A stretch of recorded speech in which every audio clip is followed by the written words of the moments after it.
नमस्कार साथियों, संकल्प एकेडमी के इस यूट्यूब चैनल पर आप सभी का हार्दिक स्वागत है। तो दोस्तों, इसके पहले हमने कुषाण वंश के बारे में पढ़ा था और जो विदेशी आक्रांता ने भारत पर आक्रमण किया था, हिंद यूनानी शाक पहला और कुषाण, उनके बारे में हमने जाना था। और आज से हमारा जो गुप्त साम्राज्य है वो शुरू हो रहा है। अध्याय का नाम है गुप्त साम्राज्य और ये 20वां अध्याय है। इसके पहले हम 19 अध्याय हैं जो प्राचीन भारत के इतिहास के वो कंप्लीट करा चुके हैं। और हम ये लूसेंट बुक का सॉल्यूशन कर रहे हैं जो कि हर कॉम्पिटिटिव एग्ज़ाम के लिए बहुत ही ज़रूरी है और इसे पढ़कर आप अपने एग्ज़ाम में अच्छा स्कोर कर सकते हैं। तो आइए आज हम अपना अध्याय शुरू करते हैं, गुप्त साम्राज्य। तो देखिए, गुप्त साम्राज्य का उदय 3री शताब्दी के अंत में प्रयाग के निकट कौशाम्बी में हुआ था। कहाँ पर हुआ था? कौशाम्बी में। 3री शताब्दी के अंत में प्रयाग के कौशाम्बी में इसका क्या हुआ था? उदय हुआ था। गुप्त वंश का जो संस्थापक था वो श्रीगुप्त था। कौन था? श्रीगुप्त था। और इसका जो समय काल था, टाइम पीरियड 240 से 280 ईस्वी था। गुप्त वंश का संस्थापक कौन था? श्रीगुप्त था। और इसका टाइम 240 से 280 ईस्वी तक था। श्रीगुप्त का उत्तराधिकारी घटोत्कच था। और श्रीगुप्त का उत्तराधिकारी कौन हुआ? घटोत्कच हुआ। और इसने 280 ईस्वी से 320 ईस्वी तक क्या किया? शासन किया। गुप्त वंश का प्रथम महान सम्राट चंद्रगुप्त प्रथम था। और जो गुप्त वंश का जो प्रथम महान सम्राट था वो चंद्रगुप्त प्रथम था। आप इसमें कंफ्यूज मत होइए, जो चंद्रगुप्त मौर्य और चंद्रगुप्त प्रथम। जो चंद्रगुप्त मौर्य थे वो मौर्य वंश के थे, मौर्य वंश के संस्थापक थे। और जो चंद्रगुप्त प्रथम है, एक गुप्त वंश का क्या है? महान सम्राट था। यह 320 ईस्वी में गद्दी पर बैठा। और यह कब गद्दी पर बैठा? 320 ईस्वी में गद्दी पर बैठता है। इसने लिच्छवी राजकुमारी कुमार देवी से विवाह किया और इसने महाराजाधिराज की उपाधि धारण की। इसने लिच्छवी राजकुमारी कुमार देवी से विवाह किया और इसने महाराजाधिराज की क्या उपाधि धारण की। तो चंद्रगुप्त प्रथम कब गद्दी पर बैठा? 320 ईस्वी में गद्दी पर बैठा। और इसने जो लिच्छवी की राजकुमारी थी कुमार देवी से यह विवाह करता है और महाराजाधिराज की उपाधि धारण करता है। तो यहाँ से 3 क्वेश्चन बनते हैं कि गुप्त वंश का सबसे महान सम्राट कौन था? चंद्रगुप्त प्रथम था। और यह कब गद्दी पर बैठा था? 320 ईस्वी में यह गद्दी पर बैठा था। और इसने जो लिच्छवी राजकुमारी थी कुमार देवी से यह विवाह करता है और यह कौन सी उपाधि धारण करता है? महाराजाधिराज की उपाधि धारण करता है। गुप्त संवत है वो 319-20 ईस्वी की शुरुआत चंद्रगुप्त प्रथम ने ही की थी। और जो गुप्त संवत चलवाया था इसी चंद्रगुप्त प्रथम ने ही चलवाया था। कब चलवाया था? 319-20 ईस्वी के समथिंग इसने चलवाया था। चंद्रगुप्त प्रथम का जो उत्तराधिकारी था वो समुद्रगुप्त था। और समुद्रगुप्त को भारत का नेपोलियन भी कहा जाता है। ठीक है। जो 335 ईस्वी में राजगद्दी पर बैठता। और यह कब राजगद्दी पर बैठता है? 335 ईस्वी में राजगद्दी पर बैठता है।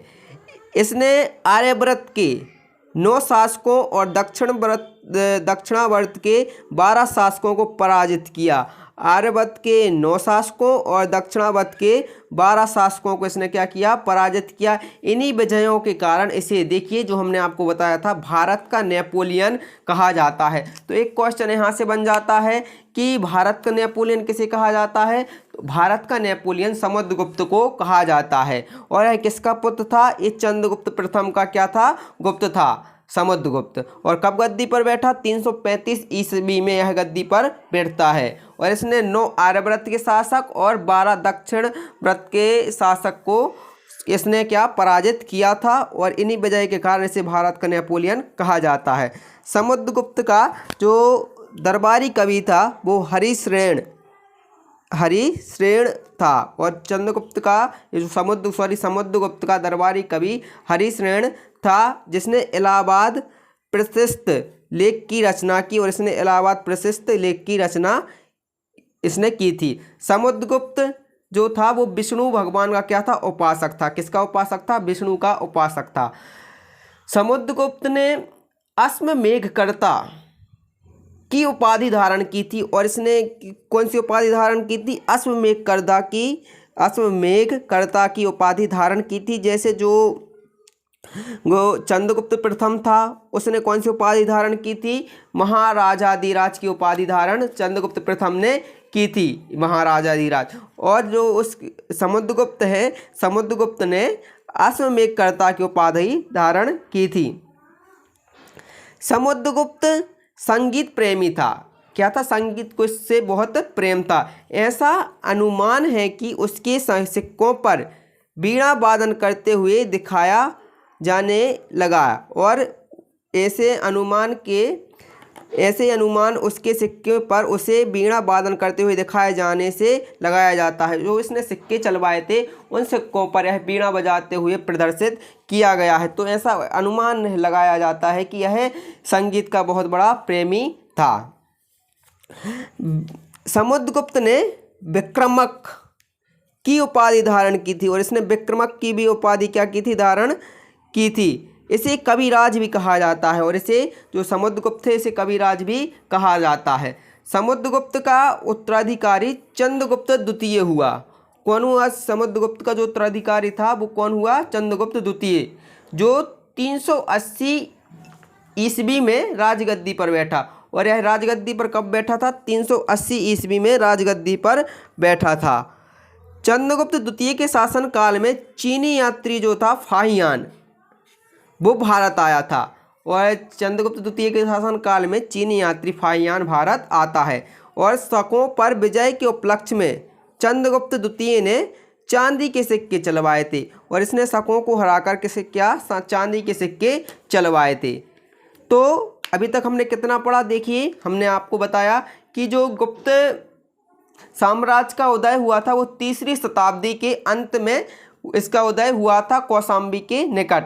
गुप्त वंश का संस्थापक श्रीगुप्त था। 240 से 280 ईसा पूर्व इसका टाइम पीरियड रहा। और श्रीगुप्त का उत्तराधिकारी कौन होता है, घटोत्कच होता है 280 से 320 ईस्वी तक।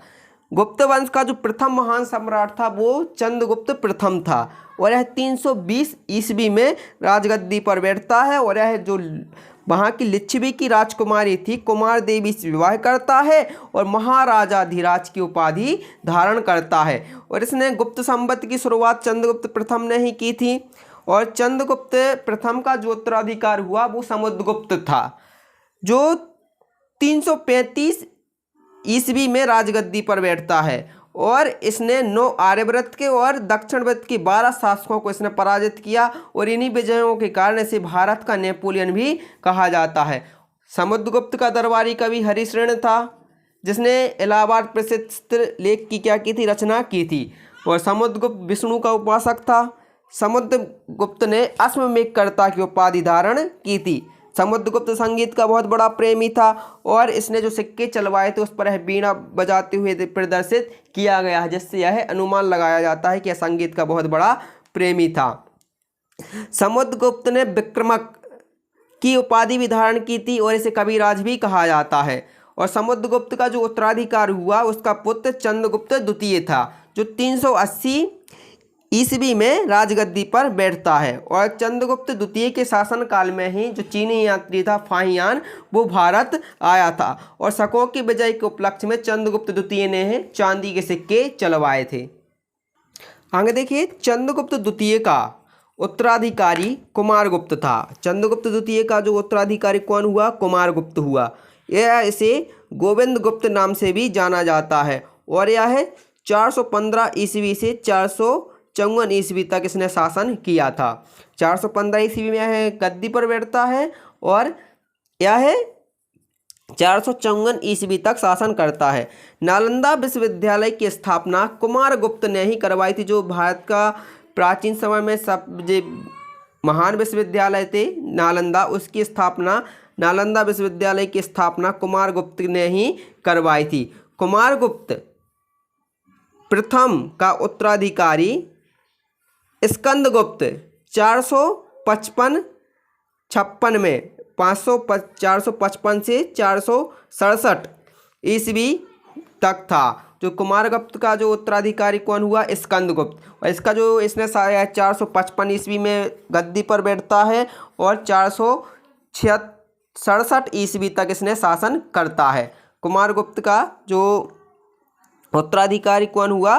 कुमारगुप्त प्रथम का उत्तराधिकारी स्कंदगुप्त होता है। और स्कंदगुप्त ने गिरनार पर्वत पर स्थित सुदर्शन झील का पुनरुद्धार करवाया था, मतलब इसने उसमें सुधार कार्य करवाए थे। स्कंदगुप्त ने पर्णदत्त को सौराष्ट्र का गवर्नर नियुक्त किया। और कुमारगुप्त ने जो स्कंदगुप्त है इसने पर्णदत्त को सौराष्ट्र का क्या किया? गवर्नर नियुक्त यह करता है। स्कंदगुप्त के शासनकाल में ही हूणों का आक्रमण शुरू हो गया था और स्कंद काल के समय में ही हूणों ने क्या किया था? भारत पर आक्रमण शुरू कर दिया था। अंतिम गुप्त शासक जो हुआ वो विष्णुगुप्त था। और अंतिम गुप्त शासक कौन था? विष्णुगुप्त था। गुप्त साम्राज्य की सबसे बड़ी प्रादेशिक इकाई देश थी। गुप्त साम्राज्य की सबसे बड़ी प्रादेशिक इकाई क्या थी? देश थी, जिसके शासक को गोपना क्या कहते थे? गोपना कहा जाता था। दूसरी प्रादेशिक इकाई भुक्ति थी, जिसका शासक उपरिक कहलाते थे। जिसके शासक को क्या कहते थे? उपरिक कहते थे। भुक्ति के नीचे विषय नामक प्रशासनिक इकाई होती थी, जिसका प्रमुख विषयपति होता था। और भुक्ति के नीचे जो प्रशासनिक इकाई क्या होती थी? विषय होती थी, जिसे विषय, और इसका जो प्रधान होता था वो विषयपति कहलाते थे। पुलिस विभाग का मुख्य अधिकारी दंडपाशिक कहलाते थे। और जो पुलिस विभाग के मुख्य अधिकारी क्या कहलाते थे? दंडपाशिक कहलाता था। पुलिस विभाग ने के साधारण कर्मचारियों को चाट एवं भाट कहा जाता था। जो पुलिस विभाग में साधारण जैसे हवलदार वगैरह होते हैं तो इन्हें चाट और भाट कहा जाता था। प्रशासन की सबसे छोटी इकाई ग्राम थी गुप्त साम्राज्य में। प्रशासन की सबसे छोटी इकाई क्या थी? ग्राम थी।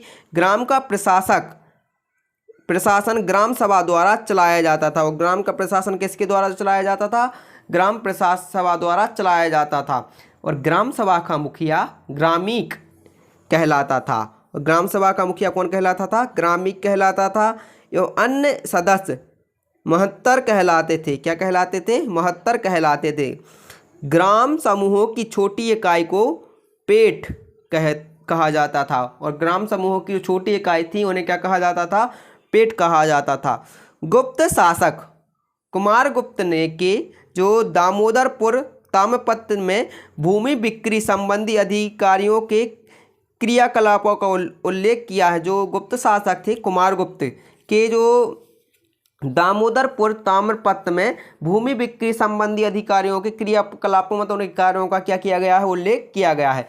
भू राजस्व कुल उत्पादन का 1/4 मतलब 1/4 भाग से 1/6 भाग हुआ करता था। मतलब जैसे आपके यहाँ 4 बोरा हुए तो 4 बोरा में से उसका 1 बोरा आपको सरकार के लिए या इन शासकों के लिए देना पड़ता था। मतलब ये राजस्व था, मतलब कर के रूप में।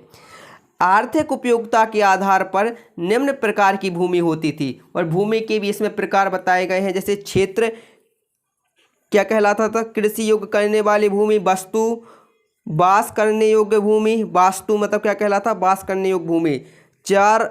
चरागाह भूमि, पशुओं को चराने योग्य भूमि। सेल ऐसी भूमि जो जोतने योग्य नहीं होती थी।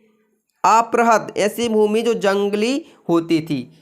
और गुप्तकालीन कुछ मंदिर बताए गए हैं, जैसे विष्णु मंदिर। यह विष्णु मंदिर कहाँ पर है? तिगवा।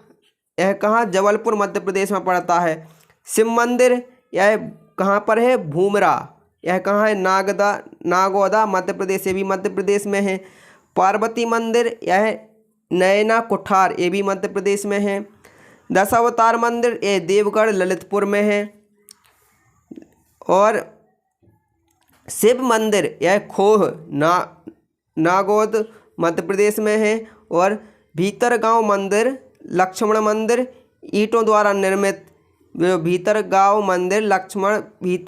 मंदिर कानपुर में है। और यह ईंटों के द्वारा क्या किया गया है? निर्मित किया गया है। सिंचाई के लिए रहट या घंटी यंत्र का प्रयोग किया जाता था, जो सिंचाई के लिए इनका प्रयोग किया जाता था। श्रेणी के प्रधान को ज्येष्ठक कहा जाता था। गुप्त काल में जो उज्जैन सर्वाधिक महत्वपूर्ण व्यापारिक केंद्र हुआ करता था। गुप्त राजाओं ने सर्वाधिक स्वर्ण मुद्राएं चलवाई थी। गुप्त राजाओं ने सर्वाधिक क्या स्वर्ण मुद्राएं जारी की थी। इनकी स्वर्ण मुद्राओं को अभिलेखों में दीनार कहा गया, और इनकी स्वर्ण मुद्राओं को अभिलेख में क्या कहा जाता है, दीनार कहा जाता है। कायस्थों का सर्वप्रथम वर्णन याज्ञवल्क्य स्मृति में मिलता है। कायस्थों का जो सर्वप्रथम वर्णन है वो कहाँ पर मिलता है, याज्ञवल्क्य में मिलता है। जाति के रूप में कायस्थों का सर्वप्रथम वर्णन ओशनम स्मृति में मिलता है। विंध्य जंगल में सवर जाति के लोग अपने देवताओं को मनुष्य का मांस चढ़ाते हैं। और विंध्य IMP यहाँ पर से क्वेश्चन बनता है, जो विंध्य जंगल में सवर जाति के जो लोग होते हैं वो देवताओं को किसका मांस चढ़ाते हैं, मनुष्यों का, देवताओं को मनुष्यों का मांस चढ़ाते हैं। पहली बार किसी के सती होने का प्रमाण 510 ईस्वी में भानुगुप्त कि एरन अभिलेख में मिलता है। और पहली बार कोई सती हुआ है इसका प्रमाण कब मिलता है, 510 ईस्वी में, जो भानुगुप्त था उसके एरन अभिलेख में इसका प्रमाण मिलता है। जिसमें किसी भोज राजा की मृत्यु पर उसकी पत्नी के सती होने का उल्लेख किया गया है। और जिसमें भोज राजा की जो पत्नी होती है वो जब उसके राजा मर जाते हैं तो पत्नी क्या हो जाती है, सती हो जाती है। इसका उल्लेख एरन अभिलेख में मिलता है। एरन अपना जो यहीं पर बीना के नज़दीक एरन पड़ता है, मध्य प्रदेश के बीना के यहाँ पर ये एरन है। गुप्त काल में वेश्यावृत्ति करने वाली महिलाओं को गणिका कहा जाता था। गुप्त काल में जो महिलाएं वेश्यावृत्ति का काम करती थी उन्हें गणिका कहा जाता है। और वृद्धा वेश्याओं को कुटनी कहा जाता। जो वृद्ध वेश्याएं हो जाती उन्हें क्या कहा जाता था, कुटनी कहा जाता है। और आगे देखिए, गुप्त सम्राट वैष्णव धर्म के अनुयायी थे, मतलब विष्णु धर्म के क्या थे, अनुयायी थे। उन्होंने इसे राजधर्म बनाया। और इन जो गुप्त सम्राट थे इन लोगों ने विष्णु धर्म को राजधर्म बनाया। विष्णु का वाहन गरुड़, गुप्तों का क्या था, राज चिन्ह था। और यह क्या था, इन लोगों का राज चिन्ह था। गुप्त काल में वैष्णव धर्म संबंधी सबसे महत्वपूर्ण अवशेष देवगढ़ जिला ललितपुर दशावतार मंदिर है। यह बेतवा नदी के तट पर स्थित है। और यह कहाँ पर स्थित है, बेतवा नदी के तट पर स्थित है। अजंता में निर्मित कुल 29 गुफाओं में वर्तमान में केवल 6 ही शेष हैं, जिनमें गुफा संख्या 16 एवं 17 ही गुप्तकालीन है। और जिनमें से जो 16 और 17वें नंबर की गुफाएं हैं ये गुप्त काल की मानी जाती हैं। इन गुफा संख्या 16 में उत्कीर्ण मैनासन राजकुमारी का चित्र प्रशंसनीय है। और इसमें राजकुमारी का चित्र बना है जो क्या है, बहुत ही, गुफा नंबर 16 में जो बहुत ही प्रशंसनीय है। गुफा 17 के चित्र को चित्रशाला कहा गया है। जो गुफा 17 है, गुफा नंबर 17, इसके जो चित्र को चित्रशाला कहा गया है। इस चित्रशाला में बुद्ध के जन्म, जीवन, महाभिनिष्क्रमण और महापरिनिर्वाण की घटनाओं से संबंधित चित्र उद्धृत किए गए हैं। अजंता की गुफाएं बौद्ध धर्म की महायान शाखा से क्या थी, संबंधित हैं।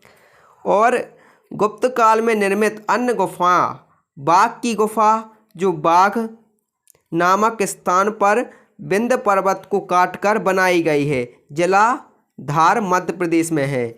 ये कहाँ पर है, धार मध्य प्रदेश में है। गुप्त काल में जो अन्य गुफा है वो बाघ की गुफा है, जो बाघ नामक स्थान पर विंध्य पर्वत को काटकर बनाई गई है। ये कहाँ पर पड़ती है, जो मध्य प्रदेश का धार जिला है वहाँ पर यह मिल जाती है देखने को।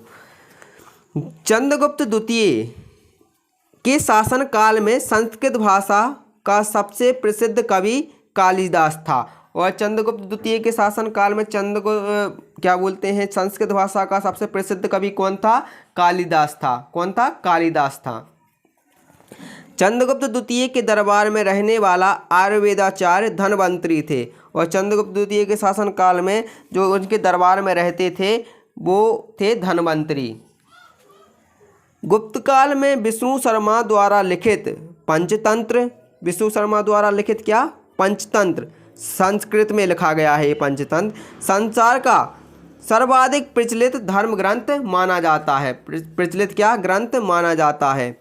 बाइबल के बाद इसका दूसरा स्थान आता है, और बाइबल के बाद जो ईसाई लोगों की बुक है बाइबल, इसके बाद इसका दूसरा स्थान आता है। इसे 5 भागों में बांटा गया है, और इसको जो पंचतंत्र है इसको 5 भागों में बांटा गया है। 5 भाग कौन कौन से हैं? मित्रभेद, मित्रलाभ, संधि विग्रह, लब्ध प्रमांस और अपरीक्षाकारित्व। अपरीक्षाकारित्व, ये इनके 5 भाग हैं। आर्यभट्ट ने आर्यभट्टियम और सूर्य सिद्धांत नामक ग्रंथ लिखे थे। आर्यभट्ट ने आर्यभट्टियम और सूर्य सिद्धांत नामक क्या लिखे थे? ग्रंथ लिखे थे। इसी ने सर्वप्रथम बताया कि पृथ्वी सूर्य के चारों ओर क्या करती है? घूमती है। और इसी ने हमें बताया कि पृथ्वी क्या करती है? सूर्य के चारों ओर घूमती है। चंद्रगुप्त द्वितीय के दरबार में रहने वाले प्रमुख विद्वान कौन थे? बराहमिहिर, धनवंतरी और ब्रह्मगुप्त। ब्रह्मगुप्त ये चंद्रगुप्त द्वितीय के राज दरबार में रहते थे। पुराणों की वर्तमान रूप में रचना गुप्त काल में ही हुई है, और पुराणों की वर्तमान रूप में रचना किस में हुई है? गुप्त काल में होती है। इसमें ऐतिहासिक परंपराओं का उल्लेख मिलता है। ऐतिहासिक परंपराओं को हमें जानने को मिल जाता है पुराणों में, और इसकी रचना कब? गुप्त काल में ही होती है। संस्कृत गुप्त राजाओं की क्या थी? राजकीय भाषा थी। और संस्कृत क्या थी? गुप्त राजाओं की राजकीय भाषा थी। गुप्त काल में चांदी के सिक्कों को रुपया का कहा गया है। रुपया का कहा गया है। गुप्त काल में जो चांदी के सिक्के थे उनको रुपया का कहा जाता है। याज्ञवल्क्य, नारद, कात्यायन और बृहस्पति स्मृतियों की रचना गुप्त काल में ही होती है। और मंदिर बनाने की कला का जन्म कब हुआ था? गुप्त काल में ही हुआ था। और मंदिर बनाने की कला का जन्म कब होता है? गुप्त काल में ही होता है। त्रिमूर्ति की अवधारणा का विकास गुप्त काल में ही मिलता है। ठीक है साथियों, गुप्त काल लौकिक साहित्य की सर्जना के लिए स्मरणीय है। भास के 13 नाटक इसी काल में हुए थे। जो भास के 13 नाटक इसी काल में हुए थे। शूद्रक का लिखा नाटक मैक्षरिक टिक्रम या माटी की खिलौना गाड़ी, जिसमें निर्धन ब्राह्मण के साथ वेश्या का प्रेम वर्णित है, प्राचीन नाटकों में सर्वोत्कृष्ट माना जाता है। वो इसी गुप्त काल में लिखा गया है। कालिदास की कृति अभिज्ञान शाकुंतलम, राजा दुष्यंत और शकुंतला के प्रेम की कथा प्रथम भारतीय रचना थी, जिसका अनुवाद यूरोपीय भाषाओं में हुआ है। ऐसी दूसरी रचना है भगवत गीता, और दूसरी रचना कौन सी है? भगवत गीता। पहली वो अभिज्ञान शाकुंतलम को यूरोपीय भाषा में परिवर्तित किया गया था। दूसरी कलाकृति है, दूसरी जो महापुराण है अपना भगवत गीता, इसको यूरोपीय भाषा में क्या जो अंग्रेजों ने परिवर्तित करवाया था। सांस्कृतिक उपलब्धियों के कारण गुप्त काल को भारतीय इतिहास का स्वर्ण युग कहा जाता है। और सांस्कृतिक उपलब्धियों के कारण जो अपना गुप्त काल है इसको क्या कहा जाता है? भारतीय इतिहास का स्वर्ण युग कहा जाता है। तो अभी तक हमने कितना जाना उसको हम पूरा रिवाइज करते हैं। देखिए क्या देखा था अपन ने। गुप्त वंश का उदय 3वीं शताब्दी के अंत में हुआ था। गुप्त वंश का संस्थापक कौन था? श्रीगुप्त था। और यह जो गुप्त वंश की नींव कब रखता है? 240 ईस्वी में रखता है, और 280 ईस्वी तक यह जो श्रीगुप्त है शासन करता है। गुप्त श्रीगुप्त का उत्तराधिकारी कौन होता है? घटोत्कच। कौन होता है? घटोत्कच। और यह कब तक शासन करता है? 280 से 320 ईस्वी तक शासन करता है। और गुप्त वंश का जो सबसे ज़्यादा प्रतापी और महान सम्राट हुआ था वो चंद्रगुप्त प्रथम था। और यह किसका पुत्र था? घटोत्कच का पुत्र था। और यह 320 ईस्वी में राजगद्दी पर बैठता है। और यह राजकुमारी लिच्छवी की राजकुमारी कुमार देवी से विवाह करके महाराजाधिराज की उपाधि धारण करता है। और इसने ही गुप्त संवत शुरू किया था। चंद्रगुप्त प्रथम ने गुप्त संवत की शुरुआत किसने की थी? जो चंद्रगुप्त प्रथम था, इसी ने गुप्त वंश की क्या बोलते हैं, गुप्त संवत की शुरुआत की थी। चंद्रगुप्त प्रथम का उत्तराधिकारी समुद्रगुप्त हुआ, जो 335 ईस्वी में राजगद्दी पर बैठता है। और इसे भारत का नेपोलियन भी कहा जाता है। समुद्रगुप्त का जो दरबारी कवि वो हरिश्रेण था। समुद्रगुप्त विष्णु भगवान का उपासक था। समुद्रगुप्त ने अश्वमेधकर्ता की क्या की थी? उपाधि धारण की थी। और समुद्रगुप्त संगीत का प्रेमी था। और इसने जो सिक्के चलवाए थे उस पर यह बीणा बजाते हुए देखा जा सकता है। और समुद्रगुप्त विक्रमक की भी उपाधि इसने धारण की थी। और इसे कविराज भी कहा जाता है क्योंकि इसे संगीत से बहुत प्रेम था। समुद्रगुप्त का उत्तराधिकारी कौन हुआ? चंद्रगुप्त द्वितीय था, जो समुद्रगुप्त का क्या हुआ? उत्तराधिकारी हुआ। और है 380 ईस्वी में राजगद्दी पर बैठता है। चंद्रगुप्त द्वितीय के शासनकाल में जो चीनी यात्री था फाहियान, वो भारत आता है। और शकों पर विजय के उपलक्ष्य में चंद्रगुप्त द्वितीय ने क्या चांदी के सिक्के चलवाए थे? किसके सिक्के चलवाए थे? चांदी के सिक्के चलवाए थे। चंद्रगुप्त द्वितीय का उत्तराधिकारी कौन हुआ? कुमारगुप्त हुआ। और इसका एक और नाम था गोविंद गुप्त था। ठीक है। और यह कब बैठता है? 415 ईस्वी से 454 ईस्वी तक यह क्या करता है? शासन करता है। काफ़ी लंबा टाइम पीरियड रहा था इसका शासन का। और नालंदा विश्वविद्यालय की स्थापना भी कुमारगुप्त करवाता है। कौन करवाता है? कुमारगुप्त। ठीक है। यह चंद्रगुप्त द्वितीय का क्या था? पुत्र था कुमारगुप्त। कुमारगुप्त का उत्तराधिकारी कौन होता है? स्कंदगुप्त होता है। और स्कंदगुप्त ने इस गिरनार पर्वत और सुदर्शन झील का क्या किया था? जीर्णोद्धार करवाया था, मतलब उसमें सुधार कार्य करवाए थे। और गुप्त वंश का जो अंतिम शासक था वो कौन हुआ? विष्णुगुप्त हुआ। और यहाँ पर गुप्त वंश का क्या हो जाता है? अंत हो जाता है। और इसके बाद हमें जो गुप्त वंश के बारे में जो अधिक जानकारियाँ थी वो जानने को मिलती हैं कि गुप्त साम्राज्य की सबसे बड़ी प्रादेशिक इकाई देश थी, जिसका शासक क्या कहलाता था? गोपना कहा जाता था। और दूसरी बड़ी इकाई भोक्ती थी, जिसमें शासक उपरिक कहलाते थे। और इसके बाद पुलिस विभाग का जो मुख्य अधिकारी होता था वो दंड पाशविक कहलाता था। और जो अन्य कर्मचारी होते थे उन्हें चाट और भाट कहा जाता था। और प्रशासन की सबसे छोटी इकाई ग्राम थी, और जिसका मुखिया क्या कहलाता था? ग्रामीक कहलाता था। और ग्राम समूहों की छोटी इकाइयों को पेट कहा जाता था। और भू राजस्व के जो कुल राजस्व होता था उसके उत्पादन का 1/4 भाग, मतलब 1/4 भाग मतलब 4 में से 1 भाग या 1 का छठा भाग सरकार को कर के रूप में दिया जाता था। और उसके बाद हमने ये जाना सिंचाई के लिए रहट या घंटी यंत्र का प्रयोग किया जाता था। और इसके बाद ये कुछ मंदिर बताए थे, किस स्थानों पर है गुप्तकालीन प्रसिद्ध मंदिर ये बताए गए थे। ठीक है। और गुप्त काल में उज्जैनी थी वो सर्वाधिक क्या था? व्यापारिक केंद्र था। गुप्त राजाओं ने सर्वाधिक स्वर्ण मुद्राएं चलवाई थी। और इनकी स्वर्ण मुद्राओं के अभिलेख में क्या कहा जाता है? दीनार कहा जाता है। क्या कहा जाता है? दीनार। और विंध्य जंगलों में सरवर जाति के लोग अपने देवताओं को मनुष्य का मांस चढ़ाते हैं। इसकी जानकारी हमें गुप्तकाल से प्राप्त होती है। पहली बार किसी के सती होने का प्रमाण 510 ईस्वी में भानुगुप्त के एरण अभिलेख से मिलता है, जिसमें किसी भोजराज की मृत्यु पर उसकी पत्नी के सती होने का प्रमाण मिलता है। गुप्त काल में वेश्यावृत्ति करने वाली महिलाओं को गणिका और कहा जाता है, और वृद्ध वेश्याओं को कुटनी कहा जाता है। और जो गुप्त शासक थे वो वैष्णव धर्म के अनुयायी थे। और इनका जो राजकीय चिन्ह था वो गरुण क्या था? इनका राजकीय चिन्ह था। और वैष्णव धर्म संबंधी सबसे महत्वपूर्ण अवशेष देवगढ़ जिला ललितपुर दस अवतार मंदिर में देखने को मिल जाते हैं। यह बेतवा नदी के तट पर स्थित है। और अजंता में जो निर्मित 29 गुफाएं हैं उनमें से 16वीं और 7वीं नंबर की जो गुफाएं हैं वो गुप्तकालीन गुफाएं हैं। और देखिए जो 16वें नंबर की गुफा है उसमें क्या कहा जाता है? इसमें उत्तीर्ण मरणासन राजकुमारी का चित्र प्रशंसनीय है। और 7वीं नंबर की गुफा में चित्रशाला कहा जाता है। इस चित्रशाला में बुद्ध के जन्म, मरण, महाभिनिष्क्रमण और महापरिनिर्वाण की घटनाओं का संबोधित इसको मिला जुला कर चित्र बनाए गए हैं 7वें नंबर की गुफाओं में। और अजंता की गुफाएं बौद्ध धर्म की महायान शाखा से संबंधित थी। और चंद्रगुप्त द्वितीय के शासनकाल की जो इनकी राजकीय भाषा थी वो संस्कृत भाषा थी। क्या थी? संस्कृत भाषा थी।